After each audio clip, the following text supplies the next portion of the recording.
Bonjour et bienvenue à l'école à la maison pour une séquence de numération avec les CM2. Une séquence en 2 temps. Il s'agit de la séquence 66. Nous allons travailler sur la valeur approchée d'un nombre décimal à l'unité près. Nous allons commencer avec du calcul mental. Il s'agit de connaître et utiliser quelques relations entre les nombres entiers et les nombres décimaux. Le calcul mental se fait aujourd'hui sur la capsule. Il y a quelques relations que tu dois connaître par cœur, comme quand tu connais par cœur tes tables de multiplication, et d'autres que tu peux calculer. Avant de commencer, combien manque-t-il à 1,5 pour arriver à 3?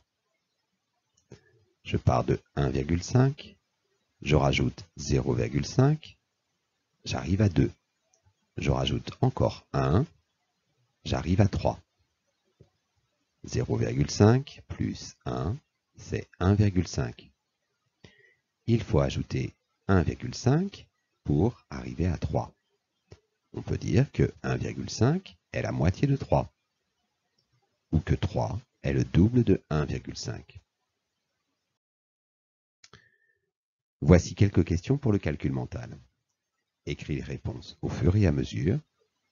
Je donnerai les solutions ensuite. Nous reprendrons le même type de questions à la fin. Question A. Combien manque-t-il à 2,5 pour arriver à 5?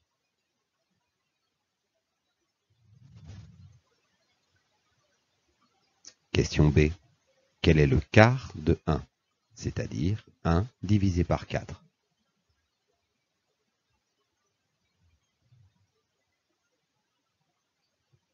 Question C. Quelle est la moitié de 0,5, c'est-à-dire 0,5 divisé par 2?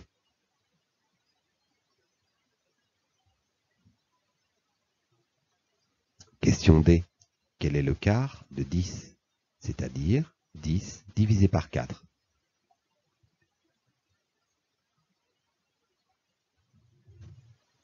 Question E.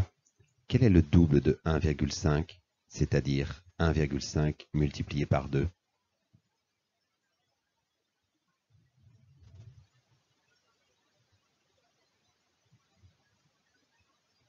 Question F. Quel est le double de 3,5, c'est-à-dire 3,5 multiplié par 2?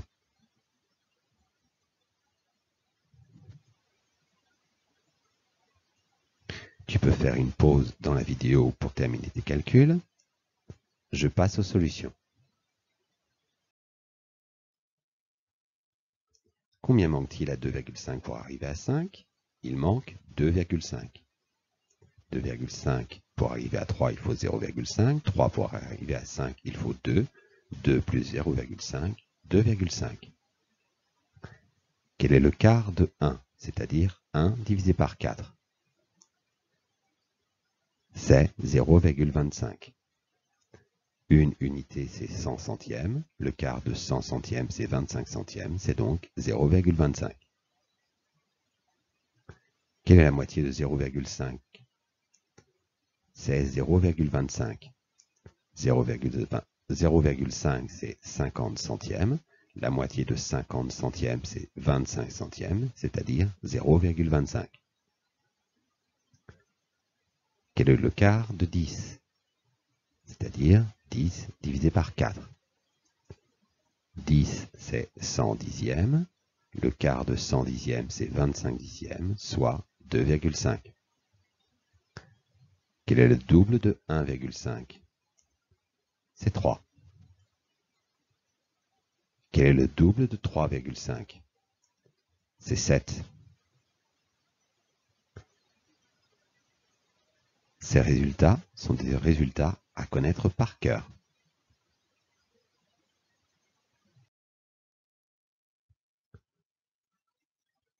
Nous allons maintenant passer au problème de recherche. Tu vas effectuer ce problème de recherche, page 134 de ton Litchi. Attention, certaines questions de Litchi ne sont pas très claires et peuvent t'amener à faire des erreurs. Reviens ensuite à la vidéo pour les explications et les corrections. Un pèse-personne digital donne la masse avec 2 chiffres après la virgule. Voici 3 photographies montrant le résultat pour 3 enfants, Thomas, Yanis et Faustine. La première question était simple. On te demandait de lire ce qui était écrit sur le pèse-personne et d'indiquer la masse de chaque enfant. Thomas pèse 35,75 kg, Yanis 32,55 kg, Faustine 30,15 kg. Un pèse-personne plus ancien n'indique que les kilogrammes entiers. Quelle masse va-t-il indiquer pour chaque enfant? La question ici est tendancieuse. Elle est difficile, elle n'est pas claire. Tu devais rechercher quelle était la partie entière de chacun des 3 nombres décimaux, c'est-à-dire la partie avant la virgule, à gauche de la virgule. Pour Thomas, c'est 35, pour Yanis, 32 et pour Faustine, 30.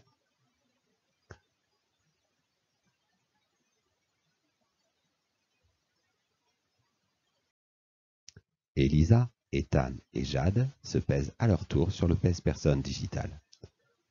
Voici ce qu'ils ont pu lire. Pour l'un, 29,85, pour l'autre, 30,65, pour le dernier, 35,75. On te donnait ensuite 3 informations. La masse d'Ethan est supérieure à 35 kg, mais inférieure à 36 kg. La masse de Jade est comprise entre 29 kg et 30 kg. La masse d'Elisa est comprise entre 30 kg et 31 kg. Tu devais écrire la masse de chaque enfant, puis l'encadrer entre 2 entiers consécutifs. Nous allons prendre les 3 nombres les uns après les autres. À commencer par 29,85. On s'intéresse d'abord à sa partie entière, c'est-à-dire 29. 29,85 est donc plus grand que 29. On prend ce 29 et on y ajoute 1 pour chercher le nombre entier qui suit. 29 plus 1, c'est 30. 29,85 est donc compris entre 29 et 30. C'est donc la masse de Jade. On procède de la même façon avec les 2 autres masses. 30,65 est plus grand que 30 et plus petit que 31. C'est donc la masse d'Elisa. 35,75 est compris entre 35 et 36. C'est donc la masse d'Ethan. Voici la dernière partie du problème de recherche. Loïc, Yanis, Florentin et Raphaël donnent une valeur approchée de leur masse en kilogrammes entiers. L'un dit « je pèse un tout petit peu plus de 34 kg ». Le second dit « je pèse presque 35 kg ». Le troisième dit « ma masse est plus proche de 33 kg que de 34 kg ». Et le dernier dit « ma masse est plus proche de 34 kg que de 33 kg ». On te donnait ensuite la masse exacte de chacun des enfants.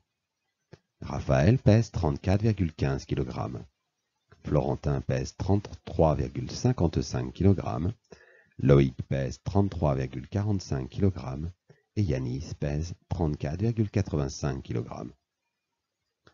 Nous allons reprendre chaque enfant l'un après l'autre pour les explications et la correction. Raphaël pèse 34,15 kg. Nous allons placer ce nombre sur la droite numérique.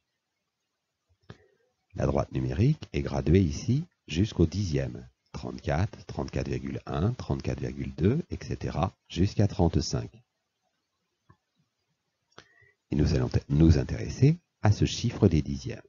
Raphaël pèse 34,15 kg. Le chiffre des dixièmes est 1.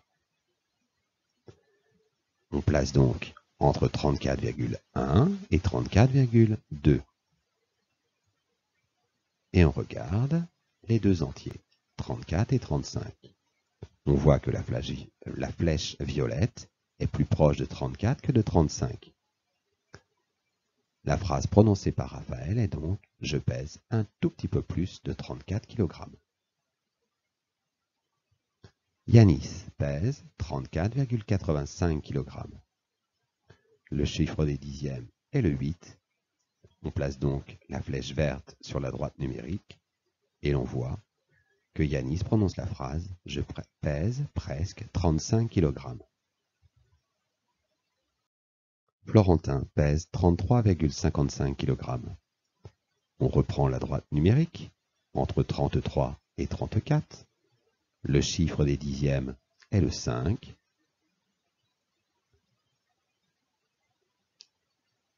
On voit donc que la masse est plus proche de 34 kg que de 33 kg. La flèche violette est plus proche de 34 que de 33. Loïc pèse 33,45 kg. Le chiffre des dixièmes est le 4. On peut donc placer la flèche verte ici et l'on voit qu'elle est plus proche de 33 que de 34. Il prononce donc la phrase « Ma masse est plus proche de 33 kg que de 34 kg ». Pour aller plus loin et voir d'une autre façon, une capsule est disponible sur le site de la classe.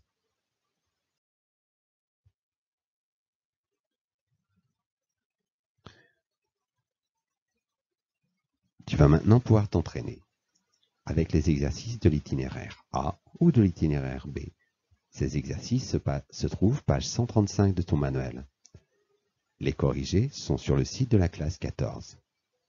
Reviens ensuite à la vidéo pour un nouveau temps de calcul mental, puis pour une consigne complémentaire.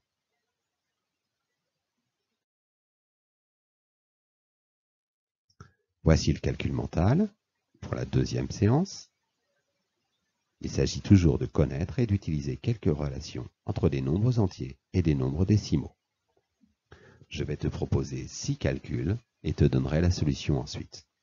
N'hésite pas à faire une pause dans la vidéo. Calcul A. Combien manque-t-il à 2,5 pour arriver à 6?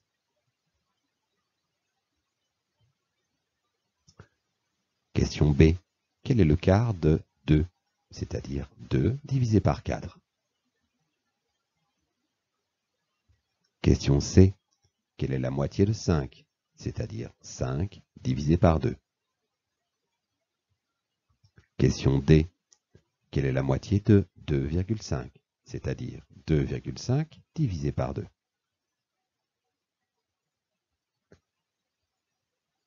Question E. Quel est le double de 4,5, c'est-à-dire 4,5 multiplié par 2? Question F. Quel est le double de 9,5, c'est-à-dire 9,5 multiplié par 2?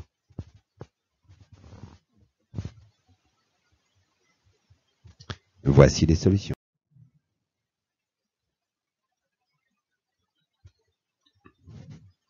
Combien manque-t-il à 2,5 pour arriver à 6? Il manque 3,5. Quel est le quart de 2? C'est 0,5. Quelle est la moitié de 5? C'est 2,5. Quelle est la moitié de 2,5? C'est 1,25. Quel est le double de 4,5? C'est 9. Quel est le double de 9,5? C'est 19. Ces résultats, comme les premiers, sont des résultats à connaître par cœur.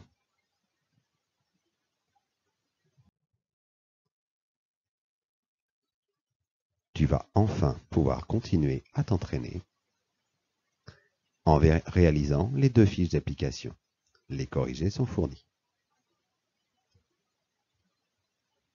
Bon travail!